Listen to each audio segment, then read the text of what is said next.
And we say goodbye to the Alma Toran arc in Magi, one of the most favourite, like, enjoy-wise, it's had its twists and turns, it's had its bumps and its ups and downs, but overall, it's still that Magi greatness that we enjoy, and it's very sad to see that this was just rushed through the end, and it's just like, yo, the new world.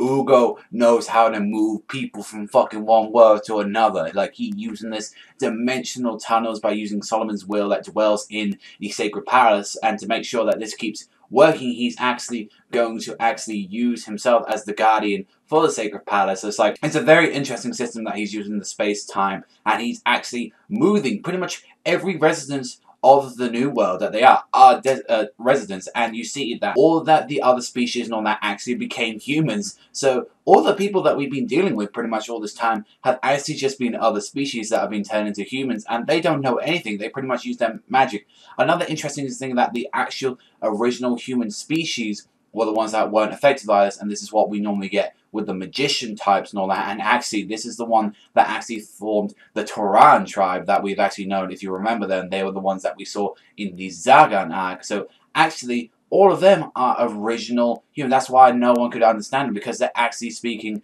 in the original Alma Toran tongue, the language. And it's very interesting to find that out, that it made like these tribes people that we didn't particularly like, yeah, you know, they're alright and all that, but it's like we never really thought about them from that much, and actually see that they're actually a huge thing, that they're the original residents of this place. Not to mention, he also asked the other species, Ugo, saying that we need a psycholistic system for the next rulers. Like, we don't need another situation that happened to Altaran. We lost Solomon, and we just fell into chaos. And he wants the Magi system to be in case to place through kings as well, but he also wants the Djinns to stay to guard their metal vessels and find what they think is a suitable king. Regardless of what, two of them could be a chosen, like Magi, like two of them could be chosen, and another one could appear who hasn't been chosen by like the Magi and stuff like that. But even so, they want them to decide what they think is worthy of the king, to find a one true king, and that's why we have three Magis trying to protect pretty much the realm. It's like you had the ones that then in the Co-Empire, you had the ones that had Reign, and this is the most interesting thing, because, you know, we found out that by a young age they took Dal to actually become part of Al-Farm, and that since they broke out their conscious, so like 1,000 years, and they literally become beings of conscious, which makes me go into the theory that pretty much they have started possessing bodies like you did, and that's what you saw why they had those weird little Russian doll things, like that's what you saw with Ethan. So it could be a possibility that pretty much they had to get rid of this conscious. That's why pretty much Ethan had to hide in Alibaba around at the end. That's probably explains that reason, and that was just his conscious fading out. So very interesting to think about that their conscious literally resides in these like dolls that they had to put into the material world.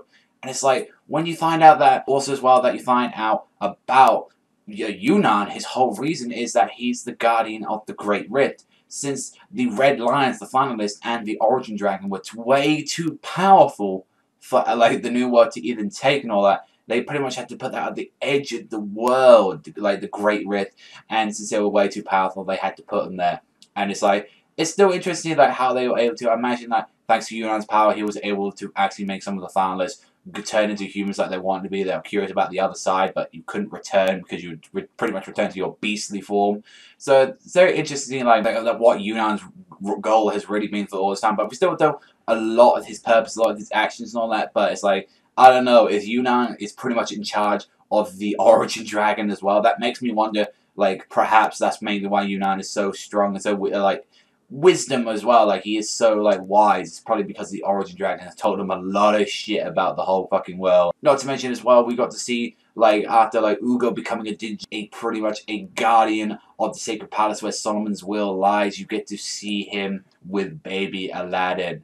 Pretty much he's just there standing there and he's like, where am I? What am I doing? And unfortunately, Ugo can't say anything because he didn't want to disrupt the great flow that Solomon's already put out. And he's like, I'm sorry, Aladdin, I really want to talk to you like this. But he's just like this stern and just don't want to even talk to Aladdin. It's very depressing just to see Aladdin there, like just exploring around like an innocent child. He looks so much like Sheba, and actually his Rook is actually pretty much Sheba's Rook that he inherited.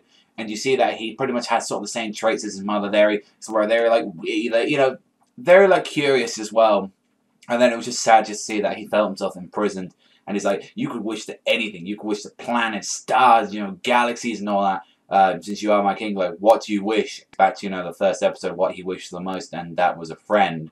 And it's that's still just very emotional, just seeing that, like, just seeing that last bit of that of the Alma Toran arc ends off with Aladdin wishing for that. So it technically means, in terms of that pretty much Aladdin is like thousands of years old if we're going by that. If he was just there laying in an embryo for a while, so shit. Aladdin's fucking old as fuck, but he's got the age of the fucking, like, little kid because he doesn't know much like that. So very weird to find that out. Overall, this chapter, just very sad just to look at the Alma Toran. Yeah, we've had issues with Alma Toran. I get that. There have been a lot of shit with Alma Toran.